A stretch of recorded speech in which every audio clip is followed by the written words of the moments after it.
Salut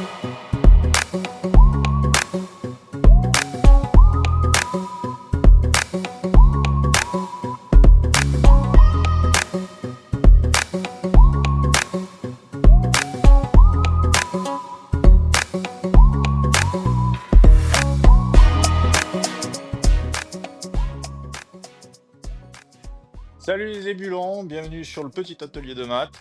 Donc pour cette vidéo, on va mettre de côté le projet Coyote pour le moment et on va faire du rangement de la réorganisation de l'atelier. Donc je vous propose d'utiliser cette peinture que je suis allé chercher chez un fournisseur hard discount qui s'appelle Action. Donc cette vidéo elle est pas sponsorisée, mais je pense qu'un pot de 10 ou 15 litres de peinture façade extérieure à moins de 20 balles, bon, c'est bien d'en parler. Donc du coup bah, on va faire un coup de propre sur les murs et mettre des étagères. Et je vous expliquerai un petit peu la raison de cette réorganisation et des projets futurs qui arrivent sur la chaîne. Ça va vous plaire. Donc restez avec moi jusqu'à la fin de la vidéo et je vous explique tout. Donc, bah, je vais vous présenter un petit peu le matériel que j'ai acheté pour ce petit projet, on va dire. Donc, des caisses de rangement, normal. Donc 20 et 30 litres avec les couvercles. Donc, on est sur caisse plus couvercle, autant les 20 que les 30, sur 5 euros. Donc 2 euros le couvercle et 3 euros le bac. Donc, bah, plutôt accessible. Donc, ça fait plaisir. On va pouvoir faire des chouettes trucs. Ensuite, les crémaillères. Donc, j'ai flashé dessus pour deux raisons. C'est qu'elles font plus de 2 mètres. Voilà. Donc, je sais pas si vous voyez. Voilà, elles font 2,30 m exactement. Crémaillère double. Donc, on peut charger un petit peu dessus. Et le gros avantage de ça, c'est que bah, on n'est pas obligé de démarrer du sol comme une étagère standard. On peut démarrer à la hauteur qu'on veut. Donc, du coup, on fait des gros rangements. Ensuite, on a les équerres qui vont avec les crémaillères. Donc, j'ai pris du 37 en profondeur pour éviter que enfin, pour que la planche puisse dépasser devant. Et du coup, j'ai pris des panneaux de 40. Voilà, donc beaucoup d'étagères et beaucoup de surface de rangement, donc très intéressant. Du mortier à prise rapide pour reboucher les trous, donc ça beau standard.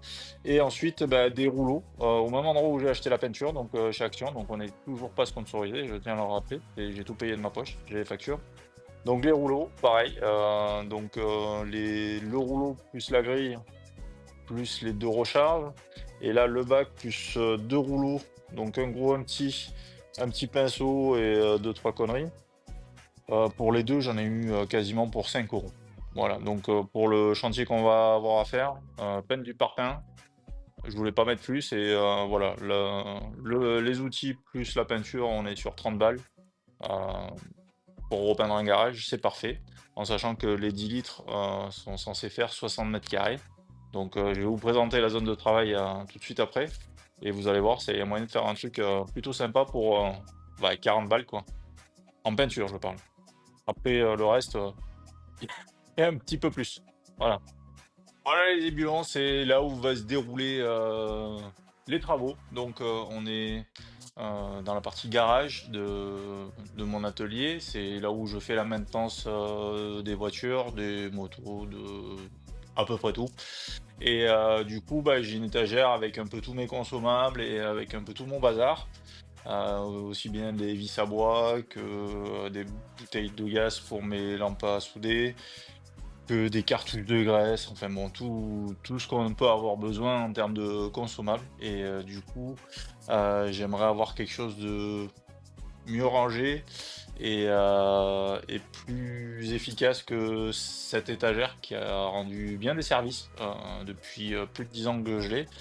Mais là, voilà, j'ai envie de quelque chose de plus propre et plus fini. Et puis voilà, m'arranger dans des caisses, comme vous avez pu voir. Ça sera pas mal. Donc du coup, on va vider l'étagère. On va essayer de le stocker dans un coin.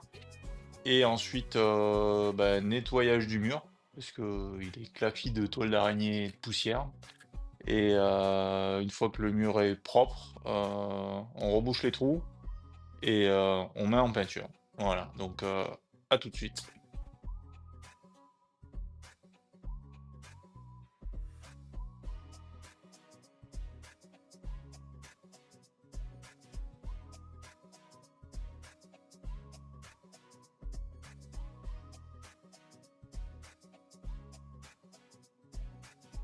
Donc voilà, c'est débarrassé, c'est rangé, c'est nettoyé, un coup d'aspirateur sur les murs histoire que ce soit un peu plus propre parce que la toile d'araignée et la sciure de bois, pas dingue pour peindre. Donc voilà, ça a été tout bien nettoyé. Quelques trous à reboucher de l'ancienne installation électrique et on pourra tracer, percer pour les rails et après mise en peinture. Voilà.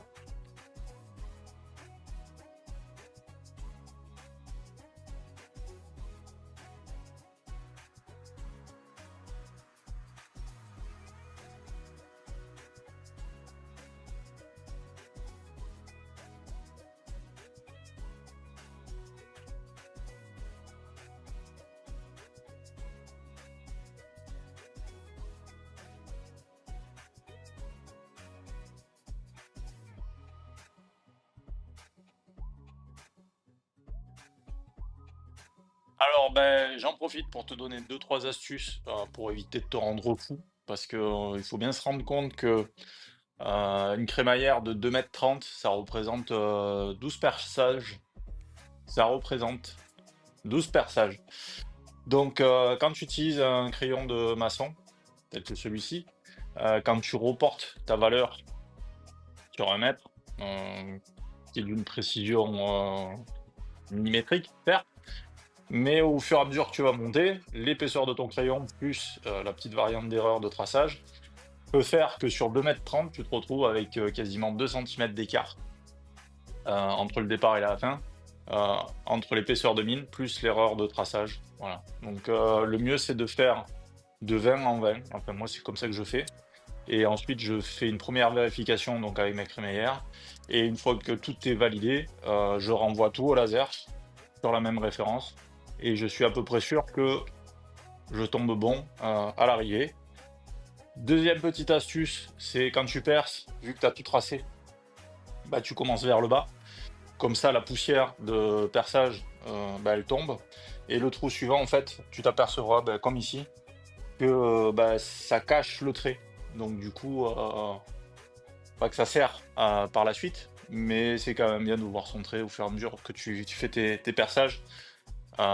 Si tu commences d'en haut, forcément, ton repère en bas au laser, tu auras ton horizontal, mais tu n'auras plus ta verticale. Voilà, simplement. Et la dernière chose, mais ça on le verra après, quand tu fixes ta crémaillère, tu mets quelques vis à blanc avec 2-3 tours de filet dans ta cheville. Tu mets l'ensemble des 12 vis et après tu serres pour que tout se mette en place. Si tu as une légère erreur, tu arrives à gagner jusqu'à quasiment un demi-centimètre. Voilà. Donc bah là, on va remettre un coup d'aspirateur, boucher les trous et après, on prépare pour faire la mise en peinture. Donc à tout de suite.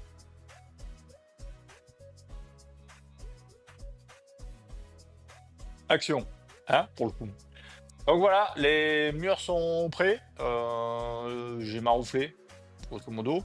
Et du coup, bah, on va appliquer cette fameuse peinture extérieure-intérieure de chez Action. Donc, une fois de plus, je suis pas sponsorisé. Je suis à ma troisième vidéo et j'ai 18 abonnés à l'heure où on parle. Donc, bah, n'hésitez pas, mettez un pouce bleu. Abonnez-vous si cette vidéo vous a plu. J'essaye de diversifier un petit peu les sujets. Voilà, pas que de l'ULM et de la mécanique. Voilà, donc un petit peu des travaux si ça vous plaît. Donc, peinture et accessoires, donc rouleau et pinceau de la même marque, de chez Action. Donc une petite trentaine d'euros et puis on va essayer de faire ce mur en blanc. Voilà, donc à tout de suite. Alors petit unboxing, donc on va garder ça pour plus tard. Ça va servir pour le reste. On va utiliser donc ce set de peinture dans lequel se trouve très exactement donc deux rouleaux. 3 rouleaux, même. Parce qu'il y a un petit rouleau qui va nous servir, un grand rouleau qui va nous servir aussi, du coup. Voilà, impeccable. Un petit pinceau pour échampir, alors tout en plastique, c'est pas mal. Et du coup, un petit shot comme ça là pour mélanger la peinture et un bac.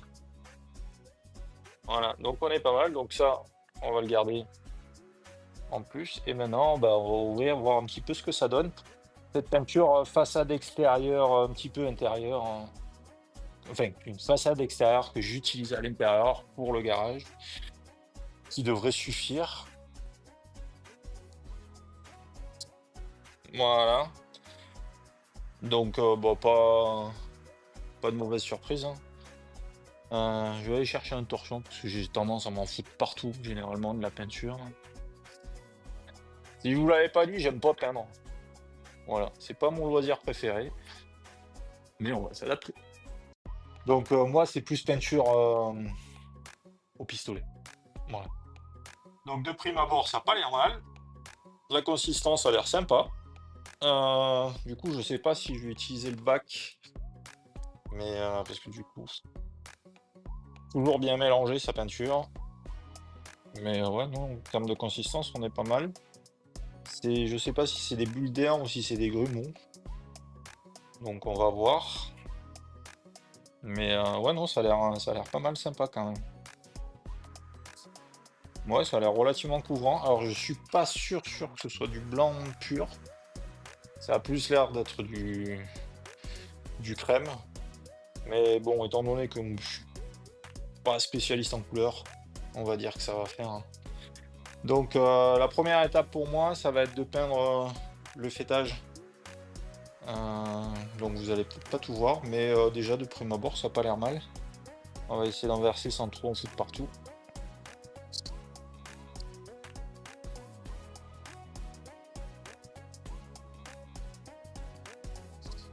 Voilà, hop là.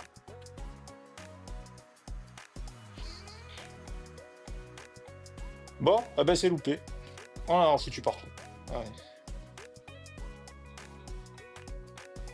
Bon, dans ces cas-là, je crois qu'il faut pas lutter. On va aller chercher les gants. Allez, à tout de suite. Salut les débutants, donc comme je vous avais dit tout à l'heure, j'ai fait le fêtage là-haut. Je sais pas si vous verrez à l'écran, mais grosso modo, j'ai fait la première passe. Alors on va pas se mentir, il y a du bon, il y a du moins bon. Donc je vais être critique, mais on va essayer d'être lucide. Donc là, la première passe, ça blanchit un petit peu, ça fait plus effet mouillé qu'effet blanc. Donc en sachant que le support c'est du parpaing enduit de ciment. Donc je laisse le bénéfice du doute sur le fait que ça boive énormément et que certainement 2 couches ça fera propre. Peut-être pas nécessairement blanc pur, mais ça fera propre. Et c'est ce que je recherche, donc voilà, 19 balles. C'est parfait. Là je vais faire la partie du bas, donc la partie où il va y avoir les étagères. Du coup je vais changer de rouleau. Je vais prendre le gros rouleau, parce que là pour l'instant j'ai fait avec la petite patte de lapin. Donc oui, petite astuce, si vous comptez vous en resservir, mais pas dans l'immédiat, dans un petit sac en plastique avec un bout de scotch, vous chassez tout l'air et ça reste mouillé, ça sèche pas. Et bah, si vous devez vous en resservir en fin de journée ou jusqu'au lendemain, normalement ça branche pas et ça évite de nettoyer toutes les 2 minutes vos rouleaux et vos pinceaux. Et ça permet de les conserver, de les utiliser jusqu'à plus soif. Deuxième petite astuce, mais ça vous avez certainement dû le voir dans d'autres sites, c'est un petit bout de scotch et puis vous enlevez les touches qui tiennent pas sur les rouleaux. Ça évite en fonction des supports, hein, moi c'est sur du parpaing donc je suis déjà pas censé le faire. Enfin, j'en ai pas la nécessité, c'est une petite peluche sur des cailloux, j'en fous un peu. Mais voilà, pour éviter d'avoir sur des belles peintures un peu chères et sur des états de surface un peu chouettes, bah, ça évite d'avoir trop de problèmes. Donc on va utiliser ça. Je vous reprends en time-lapse, ça ira bien plus vite pour la peinture. Allez, à tout de suite.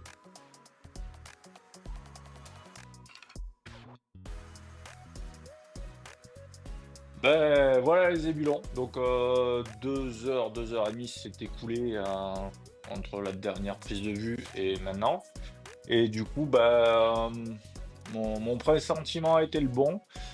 J'ai laissé sécher, donc c'est beaucoup plus blanc, hem, même un petit peu imperméable, j'ai l'impression. Il doit y avoir vu que c'est de la peinture qui est censée être à l'extérieur, je pense qu'il doit y avoir un bout d'imperméabilisant, donc c'est pas mal. Très content pour la première couche. Alors, 1re couche, mais bon, chargée quand même, donc ça va. Je vais en faire une deuxième et du coup, je vais faire, plus léger et je vais soigner un peu plus les finitions. Après, bon, le problème, c'est que blanc sur blanc, c'est pas évident à faire, mais voilà, non, très satisfait pour, 20 balles de peinture. Faut pas hésiter si vous avez une cave, un placard, un garage comme moi. Déjà, on gagne énormément en luminosité et en clarté et puis ça fait propre, quoi, voilà, donc c'est plutôt cool, voilà. Donc me revoilà, pour tout vous dire, j'étais parti pour faire une deuxième coupe et très honnêtement, ça me satisfait très largement. C'est blanc, c'est propre, ça a fixé la poussière de ciment. J'ai pris 5 minutes, là, j'ai fait deux trois retouches où j'avais un petit peu, merdé avec, le rouleau. Donc j'ai soigné la finition au pinceau. Après, j'ai soigné la finition, mais version garage, hein, donc c'est pas un appartement. Donc du coup, bah, j'ai envoyé les crémaillères. Je vais fixer ça à la visseuse et à tout de suite. Bon, ben, j'ai fixé les crémaillères. Par contre, je suis désolé, j'ai fait un time lapse avec, mon matériel et apparemment, bah, ça a pas pris. Du coup, je vais monter les équerres. Je vais essayer de trouver un pas à peu près, sympa.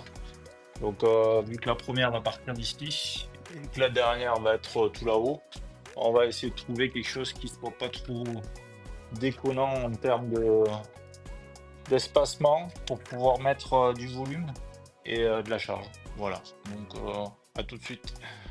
C'est le deuxième enregistrement, donc il y a pas que le time-lapse qui foire. Bon, bref. Donc du coup, désolé, petit problème technique avec mon matériel, qui filme, donc mon téléphone en l'occurrence. Je pense que j'ai plus de mémoire.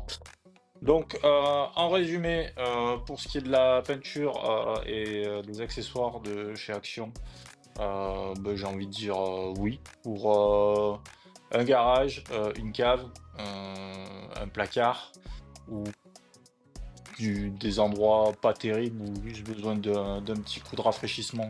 Ça fait le job. Suffisamment épaisse pour éviter les projections, donc ça c'est plutôt cool. Après ensuite pour tout ce qui est matériel, donc je vous avais parlé des caisses. Donc les caisses 20 litres et les caisses 30 litres vont aller là-haut sur la mezzanine. Donc les 20 litres avec couvercle, bah, ça fait le job sur des étagères de 40 de profondeur. J'ai envie de dire, ça va le faire. En plus de ça, il y a le petit couvercle, donc c'est plutôt cool. Donc les caisses, les planches, les crémaillères et les équerres viennent tous du même endroit, donc il n'y en a pas partout en France. Ça s'appelle Bricoman, donc c'est pareil. Ni Action ni Bricoman sponsorisent ma vidéo, puisque bah, on n'est que 18 abonnés sur la chaîne. D'ailleurs, je tenais à vous remercier et à vous inviter à, bah, à vous abonner. Ça donnera du dynamisme un petit peu à la chaîne et à faire un commentaire si cette vidéo vous intéresse ou vous a plu, vous a appris quelque chose. Donc on a augmenté la surface de rangement de 6 mètres carrés, puisque 2,50 m par 40, on est à peu près sur 1 mètre carré. Et ça m'a coûté sensiblement 71 € de planche et 130 € de crémaillère et d'équerre. Donc c'est pas forcément super concurrentiel par rapport à des étagères standards qu'on peut acheter dans le commerce.